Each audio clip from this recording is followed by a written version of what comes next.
नाही आला, नाही आला माझा होता, मी आणला देऊन. आला का? सायन्स आहे, मिठामध्ये पाणी किंवा पाण्यामध्ये मीठ टिकत विरघळतं. आता ज्ञान आहे का? ज्याप्रमाणे मिठाचा हत्ती सागरात नणार नाही, ती लवणाची कुंजरे सुदली या लवण सागरे नोहेची माघारे परतोडी, त्याप्रमाणे देव पहावया गेलो. अहो मग काय झालं? तेथे देवाची होणी ठेलो, भक्त ऐसे जाना. मग यांना भक्त म्हणावं जे देही स्वतःच लेकरू रंगी पायाखाली तुडवलं. नवलाची गोष्ट ऐक सखे बाई कुंभाराने बाळ, भक्त ऐसे. मंगळवेळाच्या भिंतीखाली चकोरांचा मृत्यू झाला. पांडुरंग परमात्म्याने रडावं. नामदेवांनी विचारावं देवा अरे रडताय काय? चोखा गेला माझा, हाड तरी घेऊन ये. नामदेवांनी विचारावं देवा सगळ्यांच्या हाडाचा कलर काही वेगळा वेगळा असतो का? शिवलीला पाटीलचा लाल, ढेमसेंचा काळा, पुन्हा पाथडी गावकरांचा हिरवा, असं काही असतं का? नाही, प्रत्येकांचा कलर तर पांढराच आहे. ओळखायची कशी? आता भक्तांची ओळख आहे. पांडुरंग सांगतात नामा अरे ते साध्या सुद्धा माणसाची हाडं नाही येत रे, ते माझ्या चकोबारायांची हाडं आहेत, ती असती त्यांची आहे. प्रत्येक हाडाला कान लाव ज्यातनं विठ्ठल विठ्ठल असा जयघोष येईल ना, ते असती माझ्या चोख्यांची असेल. भक्त ऐसे झाला. विषय तो त्यांचा झाला हे इथं मापक आहे. म्हणजे ज्यांचा विषय एवढा नारायण झाला की त्यांची अस्थि सुद्धा नारायण नारायण म्हणावी, हरी हरी म्हणावी. म्हणजे काय तर त्यांचा विषय एवढा नारायण आहे की जनाईनं आमच्या जातच संसारामध्ये ओढावं, पण आमच्या पांडुरंग परमात्म्याने निर्वाणी गोविंद असे देवाने यावं. भक्त ऐसे जनाई येऊ. पांडुरंग परमात्म्याला हाका मारतीये, मी देव येतोय. काय गोड असेल ना ते नातं. फक्त कसं आहे ना, अहंकाराने एवढी डोळ्यावर पट्टी टाकली ना माऊली. एक नीतिमत्ता आहे लोकांची अगदी साधी. जोपर्यंत तुम्ही समान मानायला शिकाल ना माऊली, नाही का, तुम्ही मोठे मानायला शिकाल, पुढच्याला आपल्याला लहान मानायला शिकाल. काय होतं माहितीये का? फार अवघड होतं महाराज, फार. आपलं कर्म चुकतं नाही का? म्हणजे मग आता एक माणूस एका महाराजाकडे गेला आणि महाराजाला म्हणला महाराज लेकरू व्हावा अशी अपेक्षा आहे. महाराज म्हणला नारळ घे, तुला वर्षात लेकरू होईल. हा महागारी आला म्हणला महाराज भामटा येतो, वर्ष झालं लेकरू नाही. महाराज म्हणला नारळ दुसरा घे पण माणसात बुमलू नको, नाही का? दुसरा नारळ दिला. 2 वर्षांनी आला म्हणलं महाराज पक्का भामटा येतो. काय आलं रे? 2 वर्ष झालं लेकरू नाही. महाराज म्हणलं एक तर माझा नारळ फसत नाही, तुझ्या बाबतीत दोनदा फसला. महाराज म्हणलं तू दोनदाही आला पण एकटाच आला. तुझी बायको कुठे आहे? ती म्हणला लग्न नाही झालं. कळलं? हे लवकर कळलं. आता किती नारळ दिलं लेकरू आहे. मी सांगते किती भजन केल्यावर देव भेटेल. कुठेतरी अडकतंय नाही का? कुठेतरी चुकतंय. आणि पुन्हा एकदा सांगते, मिळतं ते प्रारब्ध, साधावं लागतं ते कर्म, पण साधन नाही ते वर्म. जर वर्म चुकलं तर कर्म साथ दे. मग सोपे वर्म अम्मा सांगितले, अगदी सोपं आहे. नाम संकीर्तन साधन पाय तुका म्हणजे सोपे, अहो फार सोपं आहे. योग याग विधी येणे हे वायाची उपाधी, आणि न लगती सायास सुखे येतो घरा. फक्त ठाईच बैसोनी एक चित्त आवडी अनंत. फार सोपं आहे, पण लोकांचा अंधाऱ्यावर विश्वास आहे, बुक्यावर नाही. लोकांनी अवघड केलंय. हे नामदेवराय गोड वर्णन करतात. लटके झाले कटके तेथे गाणे एवढे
लटके झाले कटके, लटके मतलब खोटे, कटके मतलब कुटाने, खोटे कुटाने झाले. काय झालं? अहो चिमणी उडत उडत चढत होती, मी काल बघितली. आता बाई हे तर वेगळंच झालं. अहो मी राळ बघितलं, गाडग्या इतकं फुगलं होतं. आणि ते तर जाऊ द्या, अहो मी चिमणी बघितली, तिचं वाटी इतकं डोळं होत. शक्य आहे का? अहो मी वनात कासव बघितला, जी द्रौपदी म्हणत होता ती बी कान भैरव रागामध्ये. शक्य आहे का? अहो मी मुंगी पाहिली, जी व्याली होती तिचं दूध 17 रांजण भरलं, पिले 12 हाती डोळ्यानं बघितलं. खरंय का? नाही नाही म्हणू नका, आम्ही लटकेची न बोलू वर्तमान खोटे. विष्णुदास नामा म्हणे ऐसी यांची ख्याती, लटके जे बोलती त्याचे वंशज नरका जाती. खोटं बोलत तर कुळच्या कुळ नरकाला जाईल, खोटं बोलणाऱ्याची जात नाहीये. खरंय काय करे, कर्म कमीन भोगाटा जास्त, ज्ञान कमीन दिखावा जास्त. अहंकार नडलाय आमचा, वर्म कुठंतरी आडलंय आमचं. काय झालंय? 3 माणसं नावेत बसली, या काठावरनं त्या काठाला जायचं. भक्तीचे नाव आमची पहिलं तिला का गेली नाही, लक्ष देऊ नाही का? या काठावरनं त्या काठाला जायचं नाही का? 3 माणसं नावेत बसली, या काठावरून त्या काठाला जायचं. अलीकडे ते पलीकडे पांडुरंगा, नदी भरली चंद्रभागा. अलीकडे ते पलीकडे पांडुरंगा, नदी भरली चंद्रभागा. का ठरलं नाही, पण आवडतं म्हणायला. मला जुनी गाणी सुद्धा फार आवडतात नाही का? अगदी गोड आवडतात, म्हणजे फक्त जुनी, अर्थपूर्ण असावी नाही का? माझ्या घराचं गोकुळ झालं,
ही लोक तोंडावर गोड बोलतात रे.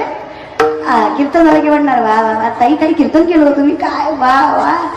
गाडीत बसलं की तीच म्हणणार लय गुणाची नाही, हीच ती बिग बस मध्ये गेलेली, हीच लोक आहेत महाराज. यांच्या तोंडावरच्या कौतुकाला कधीच घोर नाही मानून घ्यायचं. ही काय आहे ना मेंटॅलिटी है लोकांची, मी काही करू शकत नाही. माझं तर विनंती है हर किसी के सामने आपने आंसू गिराया मत करो, अपने दिल का हाल हर किसी को बताया मत करो. मुट्ठी में नमक लेकर चलते हैं ये लोग, हर किसी को अपना जखम दिखाया मत करो. गरजच नाही. देवा सांगू सुख दुःख देव निवारील, हेच वेगळ्या भाषेत निर्वाणी गोविंद असे. तुम्ही त्याचं नामस्मरण घ्या, नामचिंतन करा तुमच्यासाठी. बरं आम्ही किती काय तुम्हाला ग्वाही देतोय, तरले तर ती हा बरं बसा नामधारकाचा तसा.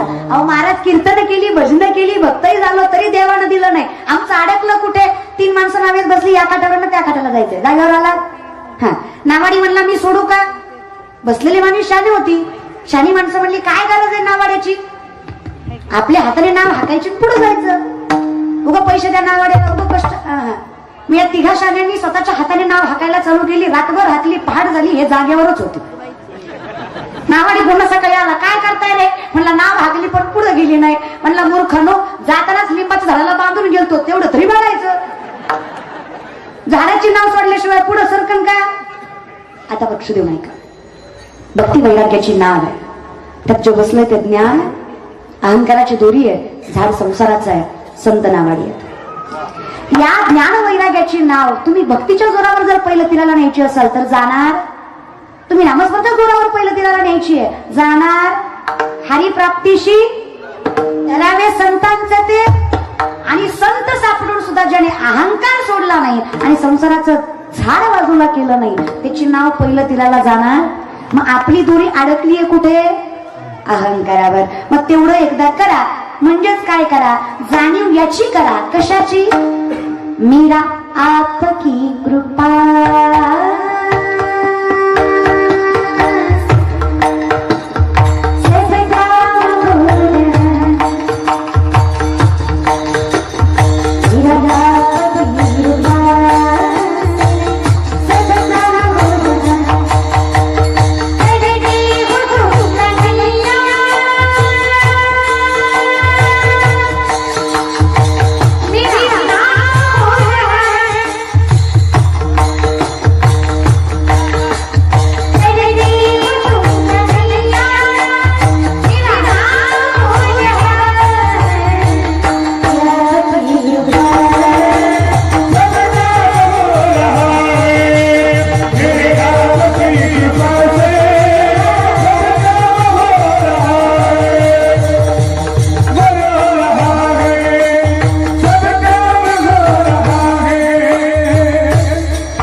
गोविंद असे मागे पुढे. कारण कोणासाठी आहे तर विषय तो त्यांचा झाला, हे त्यांच्यासाठी जे भक्त ऐसे जाणार. पण या सगळ्यांचं मूळ काय आहे तर आदर्श मुलाने अनुसंततानी कर्मानुबंधिनी मनुष्य लोके नरूपमस्य तो फलभ्यते नांतो न चाद्रिन च संप्रतिष्ठा.